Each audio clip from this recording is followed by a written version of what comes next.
Hitler was very clear about his intentions. He outlined everything he did in his book Mein Kampf, which was widespread and even found in every household in Germany. What also made it easier for him to rise to power was the fact that when the people were in despair due to their government, they no longer cared about who ruled, whether it was him or someone else. Hitler was born in 1998 in a small village in Austria to a very ordinary family. His father worked as a government employee and his mother was a housewife.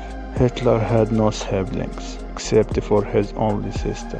Due to the close kinship between his father and mother, he was very close to his mother and wasn't fond of education. He believed that life itself was the best teacher. Don't tell me education made Hitler what he was. As many intellectuals walked the same path, and he also loved drawing and opera. After the death of his parents, Hitler's financial situation worsened, and he became homeless, sleeping in shelters for the homeless. I don't need to describe the life of a homeless person. He began copy postcards and selling them to tourists for a little money. He then moved to Munich in Germany, where World War I broke out. He tried to avoid conscription but was caught. However, due to his frail body, he wasn't enlisted as his life had taken a toll on him. He became interested in politics and began engaging in it. He applied for conscription in the German army, and his request was accepted. He worked as a mailman in the army. After the First World War,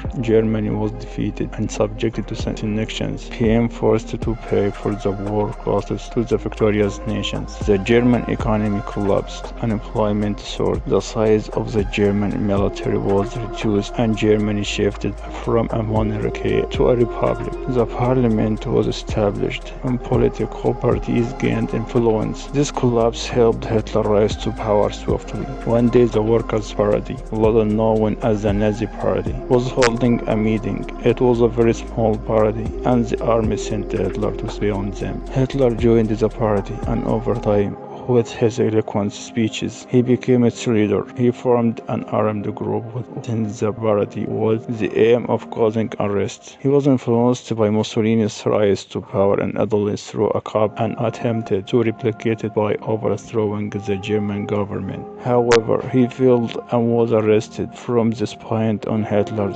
realized that the path to power must follow legal procedures. He strengthened the party, gained a majority in the parliament, and took control of the government. He eliminated all his opponents, wiped out all other political parties, including the Communist Party, and became extremely hostile to Jews. He launched campaigns of torture against Jews, not only in Germany, but in all the countries he occupied. He feared the Jews because they controlled the world finances at the time. He tightened his grip on the military by replacing all opponents within it. He managed to strengthen the German economy because he knew that without a strong nation, he couldn't control the world. He annexed Austria and other German-speaking countries without war by forming Nazi parties in these countries, strengthening them and bringing them to power. This allowed him to easily